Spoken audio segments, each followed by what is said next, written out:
Hello my dear students. आज हम लेके आए हैं हमारे एटॉमिक एंड मॉलिक्यूलर स्पेक्ट्रोस्कोपी का लेक्चर नंबर 3। और इस लेक्चर में हम डिस्कस करेंगे समरफील्ड थ्योरी। समरफील्ड थ्योरी को डिस्कस करने से पहले अगर एक बार हम पिछले लेक्चर की अगर हम बात करते हैं तो बोहर एटॉमिक मॉडल के बारे में हमने डिस्कस किया था कि किस प्रकार से बोहर एटॉमिक थ्योरी जो है वो हाइड्रोजन के स्पेक्ट्रा को एक्सप्लेन करती है। उसमें Lyman series, Balmer, Paschen Brackett, Pfund series बड़े आसानी से उसको एक्सप्लेन कर दिया गया। कैसे इलेक्ट्रॉन ट्रांजिशन करता है और एनर्जी रेडिएट करता है, तो वो पूरा का पूरा कॉन्सेप्ट हमने डिस्कस किया वहाँ पर। लेकिन there are so many limitations in that theory. वो लिमिटेशंस क्या क्या थी, उन्हीं लिमिटेशंस के बिहाफ पे फिर उनको ओवरकम करने के लिए समरफील्ड ने अपनी थ्योरी दी। देखिए, पहली लिमिटेशन बोहर एटॉमिक मॉडल की वो तो ये थी कि according to Bohr electron revolves in an orbit, in a circular orbit, in a fixed orbit, do not radiate energy. But classical electrodynamics ये कहती है कि जब भी कोई इलेक्ट्रॉन रिवॉल्व कर रहा है तो डायरेक्शन चेंज करेगा तो एक्सेलरेट होगा, एक्सेलरेट होगा तो क्या करेगा, वो एनर्जी रेडिएट करेगा। तो ये कॉन्ट्राडिक्शन हो गई दोनों की दोनों स्टेटमेंट्स में। ठीक है, दूसरा कंसेप्ट ये था कि हाइड्रोजन स्पेक्ट्रा के साथ साथ वहाँ पर जब उसको बारीकी से ऑब्जर्व किया गया तो वहाँ पर फाइन एनर्जी स्पेक्ट्रा भी मिला। यानी जो लाइमन सीरीज में हम एनर्जी ऑब्जर्व कर रहे हैं, स्पेक्ट्रा ऑब्जर्व कर रहे थे, जैसे एच अल्फा लाइन हमने डिस्कस किया कि जैसे हम लाइमन के एच अल्फा लाइन की बात करते हैं, बाल्मर के एच अल्फा लाइन की बात करते हैं, तो n इज इक्वल टू 3 से जब n इज इक्वल टू 2 में कोई इलेक्ट्रॉन जंप करता है तो उस केस में जो एनर्जी रिलीज होती है उसको एच अल्फा हम कहते हैं। लेकिन ये ऑब्जर्व हुआ कि वहाँ एच अल्फा के साथ और कंपोनेंट्स भी हैं एनर्जी के, जो कि बोहर एटॉमिक मॉडल एक्सप्लेन नहीं कर पाया। That is called fine structure.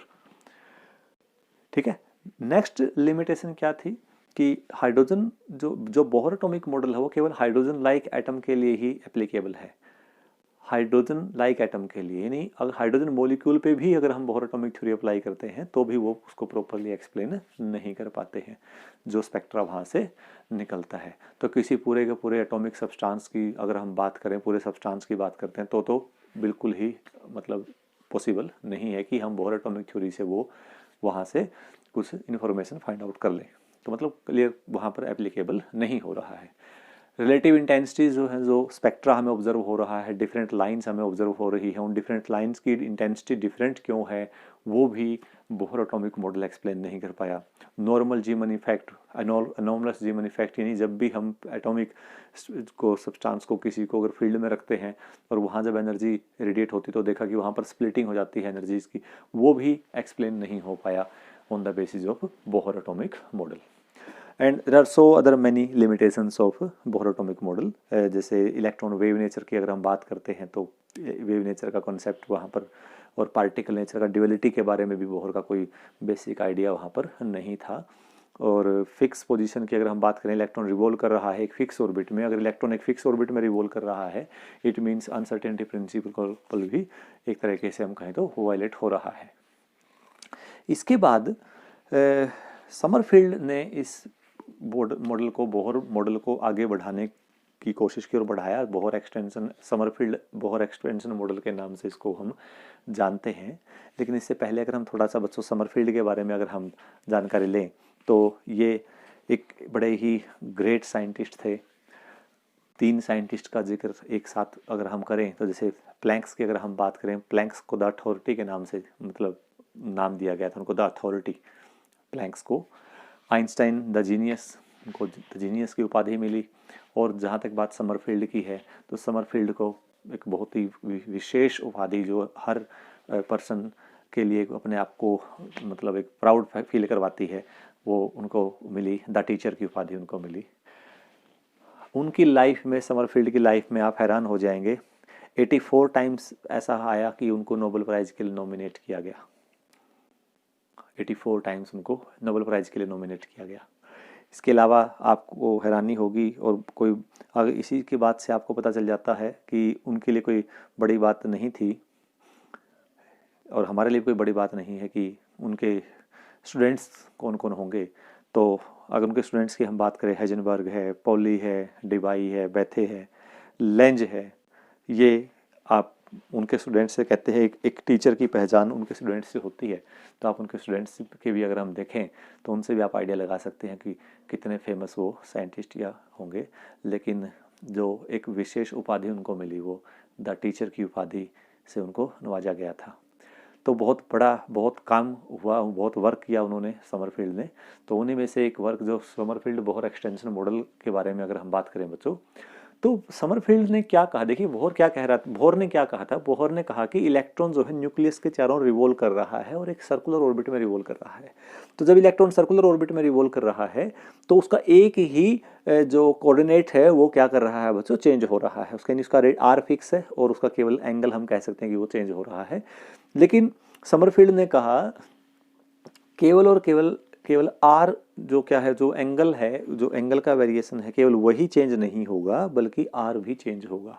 तो according to Sommerfeld there are two generalized coordinates both varying with time, one is radius r, जिसको हम कह सकते हैं radial component, and other one is the angular component. तो दोनों के दोनों कंपोनेंट क्या है बच्चों, एक साथ वेरी करेंगे। अगर ऐसा है तो यहाँ पर दो जनरलाइज कोऑर्डिनेट होने की वजह से यहाँ पर दो क्वांटम नंबर एसोसिएट होंगे अकॉर्डिंग टू समरफील्ड। तो दो क्वांटम नंबर कौन कौन से एसोसिएट होंगे? फर्स्ट क्वांटम नंबर जो एसोसिएट होगा बच्चों that is r, and the second quantum number that is theta, and both are varying with time. दोनों के दोनों क्या है, वेरिएबल है। और अगर ऐसा है तो अगर हम क्वांटाइजेशन कंडीशन की भी अगर हम बात करें तो angular momentum quantization that is one thing, and other is the linear momentum that is radial momentum and the angular momentum. और क्वांटाइजेशन कंडीशन अब हम देखते हैं तो बोथ विल बी क्वांटाइज्ड। तो दोनों इंडिपेंडेंटली, दोनों के दोनों इंडिपेंडेंट वे में क्या है, moment angular momentum coordinate and well the radial momentum coordinate जो होगा वो क्वांटाइज्ड होगा, and one is written as K H and other is written as N R H. K is termed as, यहाँ पर नाम दिया गया इसको azimuthal quantum number, azimuthal quantum number, and the N R is the radial quantum number. और जो दोनों का सम है बच्चों that sum is equal to n is equal to nr plus k, that is principal quantum number. The principal quantum number is the sum of the radial quantum number and the azimuthal quantum number. और according to Sommerfeld, electron revolve in an elliptical orbit, not in a circular orbit. और elliptical orbit की अगर हम बात करते हैं बच्चों, elliptical orbit में this is called semi major axis A and this is called semi minor axis. और जब बहुत सारा मतलब उन्होंने स्टडी किया और कैलकुलेशन किया, it observed that the radius of the, अगर हम बात करें सेमी मेजर एक्सिस का जो रेडियस है जो आएगी वैल्यू, और जो सेमी माइनर एक्सिस की जो वैल्यू आएगी that will be equal to A N square by Z and B will be equal to A naught N K by Z. मैं बता चुका हूँ N is principal quantum number, K is the azimuthal quantum number. तो यहाँ से अगर हम देखें what is A, where is, जो हमारे पास यहाँ पर ए नोट है, what is A naught? A naught is 4 pi epsilon note h square divide by 4 pi m e square. ये ए नोट की वैल्यू है, और एक आपको पता है बच्चों एक कांस्टेंट वैल्यू है, इसीलिए हमने इसको यहाँ पर ए नोट लिखा हुआ है। यानी ए जो है सेमी मेजर एक्सिस का जो लेंथ है वो प्रिंसिपल क्वांटम नंबर के स्क्वायर के डायरेक्टली होगा और एटॉमिक नंबर के इनवर्सली होगा। इसी प्रकार जो बी है बच्चों वो प्रिंसिपल क्वांटम नंबर के डायरेक्टली होगा और इसके एजीम्यूथल के भी डायरेक्टली होगा, उनके प्रोडक्ट के होगा और डिवाइड बाई जेड होगा, that is called semi minor axis. जब इन दोनों को डिवाइड किया गया, दोनों को डिवाइड करने पर हमें मिला B by A is equal to K by N. The ratio of the semi minor axis divided by semi major axis is equal to azimuthal quantum number divided by principal quantum number। तो यहाँ से हमारे पास जो term निकल के आई बच्चों, जो आपको पता है इलिप्स एक मतलब जो स्ट्रक्चर है, जो ज्योमेट्री है इलिप्स की ज्योमेट्री में दो फोकाई होंगे, there is one foci and other is one foci. तो इलेक्ट्रॉन जो रिवॉल्व कर रहा है, जैसे सन अर्थ जो है सन के अराउंड रिवॉल्व कर रही है by treating sun at one of the foci, इसी प्रकार से इलेक्ट्रॉन रिवॉल्व कर रहा है by treating nucleus as the one of the foci. या तो आप यहाँ मान लीजिए इसको या यहाँ ट्रीट कर लीजिए, आपकी मर्जी है। आर डॉट जो है दैट इज द वेलोसिटी, आप कह सकते हो r dot is the radial velocity and is the r theta dot is the angular velocity. तो इन दोनों का जो नेट रिजल्टेंट है वो हमें क्या मिल रहा है बच्चों, वी मिल रहा है। Theta dot is the angular velocity. तो इसेंट्रिसिटी जो इलिप्स की आती है वो पता है आपको, E square that is equal to 1 minus B square by A square, और इसको हम लिख सकते हैं B square by A square आएगा यहाँ पर, B square by A square, इसको हम चेंज कर सकते हैं यहाँ पर। और अगर चौक देखना पड़ेगा बच्चों तो इसको ध्यान से देखें, यहाँ पर यहाँ B square by A square आ जाएगा, B square by A square. एक बार चौक देख लेते हैं, मिल गया B square by A square. But B by A क्या है, B by A is equal to K by N that is 1 minus K square by N square. तो टोटल एनर्जी जो इलेक्ट्रॉन की आएगी बच्चों, ये ऑब्जर्व किया गया है और ये बड़ा ही मतलब जो ये कॉन्सेप्ट समरफील्ड लेके चले कि इलिप्टिकल ऑर्बिट है, दो जनरलाइज्ड कोऑर्डिनेट होंगे, रेडियल होगा एक और एक एंगुलर होगा, तो दो जनरलाइज्ड कोऑर्डिनेट होने की वजह से ऐसा लगा कि जो एनर्जी जो थी, टोटल एनर्जी जो इलेक्ट्रॉन की थी वो वेरी करेगी, जैसे कि सिंपल अगर एन पे डिपेंड कर रही है। लेकिन चौंकाने वाली बात, जब वो रिजल्ट निकाला गया तो ये पाया गया जो टोटल एनर्जी आ रही थी वो भी एन पे डिपेंड कर रही थी, वो प्रिंसिपल क्वांटम नंबर पे ही डिपेंड कर रही थी, वो एजियोमेट्रिकल क्वांटम नंबर पे डिपेंड नहीं कर रही थी। ठीक है, इसका मतलब ये हुआ कि एनर्जी स्टेट्स जो हैं वो अभी भी डिफरेंट वैल्यू ऑफ के लिए सेम आ रही है। हालांकि यहां से इतना एक आइडिया आया कि अगर ए की वैल्यू और बी की वैल्यू है, अगर हम different values of n and k लेते हैं, जैसे मान लेते हैं हमने एन, अगर प्रिंसिपल क्वांटम नंबर हमने 1 ले लिया बच्चों, तो के की वैल्यू 1 और एन आर की वैल्यू 0 होगी। के कभी भी 0 नहीं होगा। अगर के 0 हो गया, देखिए आप, अगर के की वैल्यू अगर 0 हो गई, इट मीन्स बी 0 हो गया। और अगर बी बच्चों 0 हो गया, बी 0 होने का मतलब क्या है कि जो इलिप्स जो हमारा है, देखिए वो पास कर गया आपका न्यूक्लियस के एक्सिस में से, जो कि पॉसिबल नहीं है। इसका मतलब जो रोटेशन, जो स्ट्रक्चर है उसका, वही काम नहीं मतलब करेगा, वो एक कंसेप्ट जो है हमारा, वो कंसेप्ट ही फेल हो जाएगा। इसलिए आप के की वैल्यू पॉसिबल नहीं है 0 हो जाएगी, क्योंकि बी 0 हो जाएगा। तो के 0 नहीं हो सकता। तो अगर एन की वैल्यू ए 1 है तो it means k is 1 and n r will be equal to 0। तो अगर मैं एन की वैल्यू 1 और के की वैल्यू 1 पुट करता हूं तो यहां पर मुझे ए भी ए नोट मिलेगा और बी भी बी नोट मिलेगा। It means for n is equal to 1 the electron revolve in a circular orbit. तो उसका ऑर्बिट कैसा होगा बच्चों? सर्कुलर ऑर्बिट होगा। इसके बाद अगर हम n की वैल्यू 2 रख देते हैं, अगर n की वैल्यू क्या रख दें? 2 रख दें, तो n की वैल्यू 2 रखने पर दो पॉसिबिलिटी होंगी। या तो हमें k2 मिलेगा, nr 0 मिलेगा, या k हमें 1 मिलेगा और nr क्या मिलेगा? 1 मिलेगा। k 0 हो नहीं सकता। तो दो ही पॉसिबिलिटी बनेगी। जब n की वैल्यू 2 और k की वैल्यू 2 है, n की वैल्यू 2 पुट कीजिए यहां पर, और k की वैल्यू और n की वैल्यू यहां पर 2 पुट कीजिए, तो यहां आएगा बच्चों 4a नोट बाई जेड, यहां भी आएगा 4a नोट बाई जेड। और इन दिनों कंपेयर करेंगे तो आप ये देखेंगे, हाइड्रोजन की बात कर रहे हैं तो Z1 हो जाएगा, तो A is equal to 4a naught and B is equal to 4a naught. Again for n is equal to 2 and k equal to 2, we observe that there will be a circle. हमें क्या मिलेगा बच्चों? एक circle मिलेगा। Okay, लेकिन जब k की value 1, n r की वैल्यू 1, तो भी तो n की वैल्यू 2 है। तो इस केस में n तो रहेगा 2, n अगर 2 है तो a तो रहेगा 4a नोट, a तो रहेगा 4a नोट। लेकिन b जो हो जाएगा बच्चों वो 2a नोट हो जाएगा। अब आप देखिए a अलग हो गया और b अलग हो गया है, तो अगर a की वैल्यू ज्यादा और b की कम है, इट मीन्स हमें इलिप्स मिलेगा, और इलिप्स ऐसा मिलेगा जिसमें a की वैल्यू ज्यादा है और b की वैल्यू कम है। मीन्स सिमेट्रिकल जो होगा वो x एक्सिस के लॉन्ग होगा, और इसीलिए उसका जो इलिप्टिकल शेप है कुछ इस टाइप से हम दिखा सकते हैं। This is called semi major axis and this is called semi minor axis. इस तरह से ऑर्बिटिंग होगी, यानी different value of n and k हम देखेंगे, जो शेप ऑफ ऑर्बिट्स है वो क्या है बच्चों? चेंज होती रहेगी। अगर आप एन की वैल्यू 3 ले ले, अब एन की वैल्यू अगर मैं 3 लेता यहाँ पर, तो कितनी पॉसिबिलिटी होती? 3 होती। एन की वैल्यू 3 के लिए k की वैल्यू 3, एन आर की वैल्यू 0। और जब k की वैल्यू 3 और n की वैल्यू 3 है तो a naught is equal to 9a and b naught is also equal to 9a। Means we again get a circle for n is equal to 3 and in that case when k equal to 3। लेकिन जब n की value क्या हो जाएगी? n की value हो जाएगी मतलब 3 ही है, लेकिन k की वैल्यू पहला लिया हमने 3 0, फिर ले लिया हमने 2 1। 2 1 के केस में वही केस आएगा जो हमारा पहला था। 2 1 है तो k की वैल्यू 2 हो जाएगी, n की वैल्यू 3 हो जाएगी। 9a note and 6a note, क्योंकि k हमारा 2 है और n कितना है? 3 है। और लास्ट ऐसा हो सकता है कि k की वैल्यू 1 और nr की वैल्यू 2। जब k की वैल्यू 1 होगी, nr की वैल्यू 2 होगी, उस केस में k की वैल्यू 1, n की वैल्यू कितनी थी? 3 थी, तो यहाँ आएगा 3a नोट और यहाँ कितना बच्चों? 9a note. इस प्रकार से हमें डिफरेंट एलिप्स मिलेंगे, डिफरेंट ट्रैजेक्टरी के एलिप्स हमें मिलेंगे, हैविंग डिफरेंट इसेंट्रिसिटी एटसेट्रा। तो इस प्रकार से हम यहाँ पर एक समरफील्ड का हम पहला जो पॉइंट जो हम लगा, समरफील्ड को भी लगा कि कुछ एक नया कंसेप्ट आएगा और कुछ एक्सप्लेन हो सकता है उससे, तो वो ये था। लेकिन मेन बात ये रही बच्चों, इससे जो हम जो ऑब्जर्वेशन समरफील्ड ने निकाली, वो समरफील्ड ने क्या ऑब्जर्वेशन निकाली? पहली ऑब्जर्वेशन ने निकाली जो लोएस्ट के होगा, जिस ऑर्बिट का के लोएस्ट होगा वो सबसे ज्यादा इलिप्टिकल होगा, हाई इलिप्टिकल होगा। द लोएस्ट वैल्यू ऑफ के, आप खुद देख लीजिए, जब के की वैल्यू देखो मैक्सिमम है यहाँ पर, सर्कल, यहाँ के की वैल्यू मैक्सिमम तो क्या बच्चों? सर्कल। k की वैल्यू 1 है तो क्या होगा, इलिप्स हो गया। अब अगर मैं n की वैल्यू 3 लेता तो n की वैल्यू 3 के लिए, अगर मैं n की वैल्यू 3 लेता, n की वैल्यू 3 के लिए अगर लास्ट केस लेते, लोएस्ट वैल्यू ऑफ k कितनी लिखते हैं, 1 ले सकते हैं, तो nr की वैल्यू कितनी होगी बच्चों उस केस में, 2 होगी।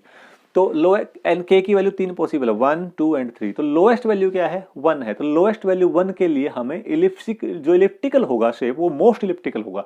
क्यों, क्योंकि k की वैल्यू 1 जब रखेंगे तो n की वैल्यू 3 तो आएगा 3a0 और ये कितना होगा 9a0, यानी उतना ही सेमी मेजर और सेमी माइनर एक्सिस में डिफरेंस ज्यादा आएगा और इलिप्टिकल जो शेप होगी वो उतनी ज्यादा सिग्निफिकेंट होगी जैसे जैसे k की वैल्यू कम होगी। दूसरा पॉइंट देखिए, जो यहां पर हमने देखा कि जो इलिप्टिकल ऑर्बिट का कंसेप्ट समरफील्ड लेके आए, उस इलिप्टिकल ऑर्बिट के कंसेप्ट के लाने से भी एनर्जी लेवल्स में कोई नया एडिशन नहीं आया। जैसे और वो उसको कोई नया एडिशन अगर वहां पर नहीं आया तो इट मीन्स वो फाइन स्ट्रक्चर को एक्सप्लेन करने में फेल हो गए। क्योंकि जैसे देखिए, अगर मान लें n = 1 है, h = 3 है, n = 3 है, ये 2 है, तो लाइमन सीरीज जो है वो ट्रांजिशन होती है बच्चों 2 से 1 पे, 3 से 1 पे, 4 से 1 पे, 5 से 1 पे, और बाल्मर सीरीज में जो ट्रांजिशन होती है वो 3 से 2 पे, 4 से 2 पे, 5 से 2 पे, 6 से 2 पे एंड सो ऑन। तो जो हमारी ये लाइन कहलाती है, जब बाल्मर सीरीज में जो ट्रांजिशन है फर्स्ट मेंबर जो है उसका वो 3 से 2 पे जो आता है वो एच अल्फा लाइन है। तो सिंपल स्पेक्ट्रा अगर ऑब्जर्व किया गया तो एच अल्फा लाइन आती है, लेकिन जो बोहर की लिमिटेशन जो मैंने बताया आपको बताया था कि इस एच अल्फा लाइन के साथ और कंपोनेंट्स भी हैं लाइन के आते हैं, लेकिन समरफील्ड थ्योरी उन कंपोनेंट्स को एक्सप्लेन इस बिहाफ पे नहीं कर पाए, तो यहां इसको एक्सप्लेन करने में क्या हो गया, वो फेल हो गए। लेकिन इस कंसेप्ट के आने से, एजीमुथल क्वांटम नंबर का जो कंसेप्ट आया उस कंसेप्ट के आने से और इलिप्टिकल ऑर्बिट के कंसेप्ट के आने से एक नया जो टॉपिक और जो नया जो एक उम्मीद की किरण हम कह सकते हैं कि जिसको हम समरफील्ड रिलेटिविस्टिक करेक्शन थ्योरी के नाम से जानते हैं, उस थ्योरी के बिहाफ पे वो काफी हद तक एक्सप्लेन हुए, सफल हुए इसको एक्सप्लेन करने के लिए। अब वो समरफील्ड रिलेटिविस्टिक करेक्शन थ्योरी क्या है, हम थोड़ा सा इसके ऊपर हम क्या करते हैं बच्चों, फोकस करते हैं। तो समरफील्ड करेक्शन थ्योरी क्या है, देखिए कोई भी अगर हम बात करें, जो आमतौर पर हम ये कहते हैं कि इलेक्ट्रॉन जो है वो रिवॉल्व कर रहा है और वहां पर हमने या बाहर ने इलेक्ट्रॉन रिवॉल्यूशन के दौरान इलेक्ट्रॉन के मास के बारे में कोई मतलब उन्होंने बात नहीं की कि उसके मास पे क्या असर पड़ेगा। लेकिन हाइड्रोजन का इनर मोस्ट ऑर्बिट जो है वहां पर जो इलेक्ट्रॉन रिवॉल्व कर रहा है उस इलेक्ट्रॉन की जो स्पीड है वो 0.07 टाइम्स स्पीड ऑफ लाइट है। अगर इसको नॉर्मल वे में कहें, स्पीड ऑफ लाइट से 137 टाइम्स कम है। यानी हम ये कह सकते हैं कि स्पीड ऑफ इलेक्ट्रॉन जो है वो स्पीड ऑफ लाइट के कंपेरेबल है। और जब किसी पार्टिकल की स्पीड ऑफ लाइट के कंपेरेबल हो जाती है, उस केस में क्या होगा, मास डेफिनेटली वेरी करेगा। According to this equation, the mass of a particle can be written as m0 divided by √1 minus v square by c square according to the theory of relativity given by the great scientist the genius Einstein। तो ये कहता है, इसके according हम ये कहते हैं कि मास जो है डेफिनेटली वेरी करना चाहिए। अब मास वेरी करेगा तो इसकी डेफिनेटली कैसे होगा बच्चों और किस प्रकार से वेरी करेगा। देखिए इलिप्स में दो पोजीशन हम डिफाइन करते हैं, this is perihelion, this is एपीहीलियन। जब इलेक्ट्रॉन रिवॉल्व कर रहा है तो रिवॉल्व करते करते जब वो इलेक्ट्रॉन पेरिहीलियन पे पहुंचेगा तो उसकी स्पीड ज्यादा होगी और एपीहीलियन पे जाएगा तो उसकी स्पीड क्या होगी बच्चों, कम होगी। और स्पीड जब कम ज्यादा हो रही है तो इसका मतलब ये देखो, मास स्पीड के साथ वेरी तो कर ही रहा है, इसका मतलब मास जो है बच्चों वो क्या करेगा, वेरी करेगा। बी ए पॉइंट पे जो इलेक्ट्रॉन की स्पीड है वो मैक्सिमम होगी और बी पॉइंट पे जो उसकी स्पीड है क्या होगी बच्चों, मिनिमम होगी। इसी के अकॉर्डिंग उसका जो मास है जो क्या कर रहा है, वो वेरी कर रहा है। तो मास के वेरी करने से हो सकता है एनर्जी के स्पेक्ट्रम पे कोई ना कोई इफेक्ट पड़े या कोई ना कोई चेंज उसमें आए, पहला पॉइंट। इसी प्रकार से जब हम मास का कंसेप्ट दिया कि मास के साथ वेरी कर सकता है, तो नेक्स्ट जो कंसेप्ट आया बच्चों, वो कंसेप्ट क्या आया, देखिए वहां पर जो और थोड़ा सा चेंज आया और जो मतलब आगे देखा गया कि जो इलेक्ट्रॉन रिवॉल्व कर रहा है वो इलेक्ट्रॉन रिवॉल्व ऐसा नहीं कि वो एक फिक्स इलिप्स में रिवॉल्व कर रहा है। Electron did not revolve in a fix ellipse, जैसा नहीं ऐसे एक इलिप्स में ऐसे रिवॉल्व कर रहा है, बल्कि क्या है, वो एक पर्टिकुलर फोकस के अबाउट ही क्या करता है, प्रिसेस कर रहा है। यानी वो इलिप्स भी प्रिसेसल कर रहा है इस प्रकार से। और एवरी साइकिल अगर देखें उस साइकिल में इतना चेंज आ रहा है, 2 पाई बाई डेल्टा माइनस 2 पाई का चेंज बच्चे क्या है वो आ रहा है हर बार प्रीसेशनल में। तो इसका मतलब ये हुआ इलिप्स फिक्स नहीं है। इलिप्स फिक्स नहीं है तो उसका जब ऑर्बिट हर बार चेंज हो रहा है तो उसके चेंज होने से डेफिनेटली क्या है के चेंज होगा, और के चेंज हो रहा है तो उसके अकॉर्डिंग ऐसा होना चाहिए कि क्या हो एन भी, या जो एनर्जी का टाइप है जो टॉप पॉइंट है वो भी क्या होना चाहिए, चेंज होना चाहिए। तो वहां से जब टर्म वैल्यू निकाल ली गई change in energy divide by h c that is equal to R infinity alpha square z raise to power 4 into n cube. What is R infinity? That is a Rydberg constant. By considering that the ellipse nucleus of the atom has very high mass, very large मास, यानी हम यहाँ पर are infinity अगर लिया है इसका मतलब ये है कि न्यूक्लियस जो है वो अपनी जगह पर फिक्स है, वो बिल्कुल भी रिबाउंड या रिकॉइल नहीं कर रहा है, ठीक है। इसलिए हम इसको आर इन्फिनिटी मान के चले हैं। Alpha fine structure constant that is its value will be equal to c by 137. Z is the atomic number, n is the principal quantum number, and that can be written 1 by k minus 3 by 4n. ये जो expression निकाला है बच्चों ये very low atomic number के लिए निकाला है। हाई एटॉमिक नंबर के लिए इसमें और सारी एडिशनल टर्म्स आएंगी, लेकिन हम किसकी बात कर रहे हैं, हाइड्रोजन एटम के लिए समरफील्ड ने ये कंसेप्ट दिया। तो जब हाइड्रोजन एटम की हम बात कर रहे हैं तो Z क्या होगा, Z कम होगा। Z की वैल्यू बहुत कम होगी तो हायर टर्म्स को हम क्या कर देंगे, नेगलेक्ट कर देंगे। तो इस प्रकार से हमें ये एक टर्म मिली। ये टर्म्स आपको पता है ट्रांजिशन जो होगी इलेक्ट्रॉन की उसकी एनर्जी के बारे में हमें डिटेल्स बताता है कि किस टाइप की एनर्जी वहां से निकलेगी, कौन कौन सी ट्रांजिशन क्या है पॉसिबल है। एक और कहा जो समरफील्ड थे, समरफील्ड ने कहा कि जो एजियोमेट्रिक क्वांटम नंबर है ट्रांजिशन केवल तभी पॉसिबल है बच्चों जब डेल्टा के की वैल्यू प्लस माइनस 1 होगी। आगे जाके ये डेल्टा जो के है, जो के एजियोमेट्रिक क्वांटम नंबर है बच्चों, ये एल की टर्म में हम इसको रिप्रेजेंट करेंगे। और ये हाइड्रोजन का जो एटॉमिक मॉडल दिया गया उसके ऊपर बहुत मतलब क्वांटम मैकेनिकली इस टर्म को निकालते हैं और के की वैल्यू एल की टर्म में कैसे निकालते हैं वो आगे आने वाले उसमें हम लेक्चर्स में यूज करेंगे। तो डेल्टा के जो आया वो प्लस माइनस 1 हुआ, पॉसिबल है, मतलब ट्रांजिशन तभी पॉसिबल होगी जब डेल्टा के की वैल्यू प्लस माइनस 1 होगी। अब देखिए, अब हमें पता है for a given value of n is equal to 1, n is equal to 1 there is only one value of k1। So इसके लिए हमें जरूरत नहीं है। लेकिन जब n की वैल्यू हम 2 कहते हैं तो n की वैल्यू 2 के लिए there are 2 possible value of k that is k is equal to 2 and k is equal to 1। And similarly for n is equal to 3 की अगर हम बात करें, n इज इक्वल टू 3 के लिए हमें k की वैल्यू 3 वैल्यू मिलेगी बच्चों, 1 2 3। यहाँ एन आर हो जाएगा 1 और यहाँ एन आर हो जाएगा 0। For n is equal to 3 there are 3 possible value of k, for n is equal to 2 there are 2 possible value of k, and from this point we can say that there are 2 available energy levels for n is equal to 2 for different value of k1 and k2, and similarly for n is equal to 3 there are 3 different levels k1 k2 and k3. Now by applying this principle delta k is equal to plus minus 1, it is observed that there are 3 members instead of 1 for H alpha line। यानी कहाँ से ये 3 है, n is equal to 3 से कहाँ transition हो रही है बच्चों, n is equal to 2 पे।